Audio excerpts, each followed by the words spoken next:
खुद वो बदलाव बनिए जो दुनिया में आप देखना चाहते हैं।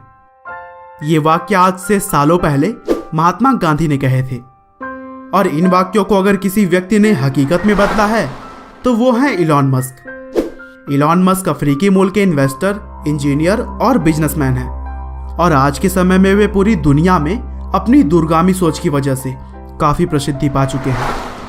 इलॉन मस्क की सोच हमेशा से ही इंसानों की परेशानियों को दूर करने पर केंद्रित रही है, और इसी सोच की वजह से वे पूरी दुनिया भर में जीनियस एंटरप्रेन्योर के नाम से भी जाने जाते हैं। एलॉन आज के समय में फोर्ब्स के अनुसार दुनिया के 21वें सबसे धनी व्यक्ति हैं।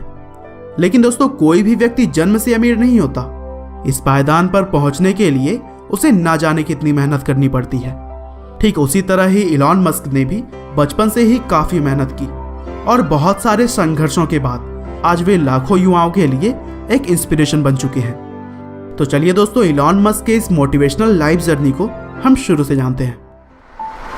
तो दोस्तों, कहानी की शुरुआत होती है आज से करीब 46 साल पहले से, जब साउथ अफ्रीका के प्रिटोरिया शहर में 28 जून 1971 को इलॉन मस्क का जन्म हुआ। उनके पिता का नाम एरोल मस्क था, और वे एक इंजीनियर होने के साथ साथ एक पायलट भी थे। और उनकी माँ का नाम मेई मस्क था, जो कि एक मॉडल और डाइटिशियन थी। इलॉन मस्क बचपन से ही पढ़ने में काफ़ी दिलचस्पी रखते थे, और हमेशा ही किताबों के आसपास देखे जाते थे। और सिर्फ 10 साल की उम्र में उनको कंप्यूटर्स में भी काफ़ी इंटरेस्ट हो गया था, और सिर्फ 12 साल की छोटी सी उम्र में उन्होंने कंप्यूटर प्रोग्रामिंग सीखकर एक ब्लास्टर नाम का गेम बना डाला, जिसे कि उन्होंने $500 की कीमत पर पीसी एंड ऑफिस टेक्नोलॉजी नाम की एक कंपनी को बेच दिया। और यहीं से इलॉन मस्क की प्रतिभा साफ साफ झलकने लगी थी। वो बचपन में आइजैक आसिमोव की किताबें पढ़ा करते थे, और शायद यहीं से उनको टेक्नोलॉजी के प्रति इतना लगाव हो गया था। बचपन में इलॉन को स्कूल के दिनों में बहुत परेशान किया जाता था। एक बार तो कुछ लड़कों के एक ग्रुप ने उनको सीढ़ियों से धक्का दे दिया, और उनको तब तक मारा जब तक कि वह बेहोश नहीं हो गए। इसके लिए उन्हें कई दिनों तक हॉस्पिटल में भी भर्ती होना पड़ा था।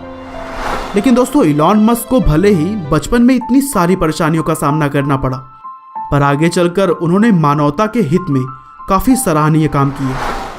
17 साल की उम्र में इलॉन मस्क ने क्वीन यूनिवर्सिटी से अपनी ग्रेजुएशन की पढ़ाई शुरू की, और वहाँ पर 2 साल पढ़ने के बाद वे यूनिवर्सिटी ऑफ पेंसिल्वेनिया ट्रांसफ़र हो गए, जहाँ उन्होंने 1992 में फिजिक्स में बैचलर ऑफ साइंस की डिग्री ली। 1995 में इलॉन मस्क पीएचडी करने के लिए कैलिफोर्निया शिफ्ट हो गए, लेकिन वहाँ पर रिसर्च शुरू करने के मात्र 2 दिन के अंदर ही उन्होंने पढ़ाई छोड़ दी और एक सफल व्यवसायी बनने के लिए अपने कदम बढ़ा लिए। 1995 में अपने भाई के साथ इलॉन मस्क ने जिप2 नाम की एक सॉफ्टवेयर कंपनी शुरू की, जिसे कि आगे चलकर कॉम्पैक्ट ने $307 मिलियन जैसी बड़ी रकम देकर खरीद ली। और इसके बिकने के बाद जिप2 में अपने 7% के शेयर से इलॉन मस्क को कुल $22 मिलियन मिले।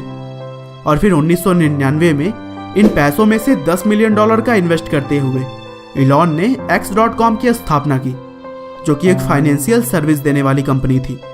और 1 साल बाद यह कंपनी कॉन्फिनिटी नाम की एक कंपनी के साथ जुड़ गई। और दोस्तों, बता दूं कि कॉन्फिनिटी कंपनी की एक मनी ट्रांसफर सर्विस हुआ करती थी, जिसे कि अब हम पेपाल के नाम से जानते हैं। और तभी से लेकर अब तक पेपाल मनी ट्रांसफर का काफ़ी लोकप्रिय माध्यम रहा है। 2002 में ईबे ने पेपाल को $1.5 बिलियन की अविश्वसनीय रकम देकर खरीद लिया, और इस डील के बाद इलॉन मस्क को $165 मिलियन मिले। और दोस्तों, बता दो कि इलॉन मस्क पेपाल के सबसे बड़े शेयर होल्डर थे। और फिर 2002 में अपने जमा किए हुए पैसों में से $100 मिलियन की बड़ी रकम के साथ इलॉन मस्क ने स्पेस एक्स नाम की एक कंपनी की स्थापना की, और यह कंपनी आज के समय में स्पेस लॉन्चिंग व्हीकल बनाने में कार्यरत है।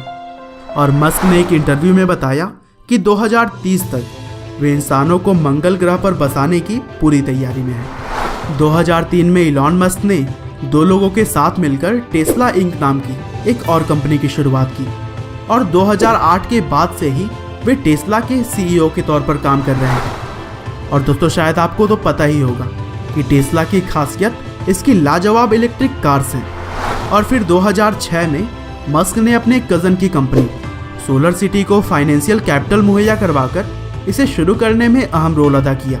और फिर 2013 में सोलर सिटी यूनाइटेड स्टेट में सोलर पावर सिस्टम मुहैया कराने वाली दूसरी सबसे बड़ी कंपनी बन गई।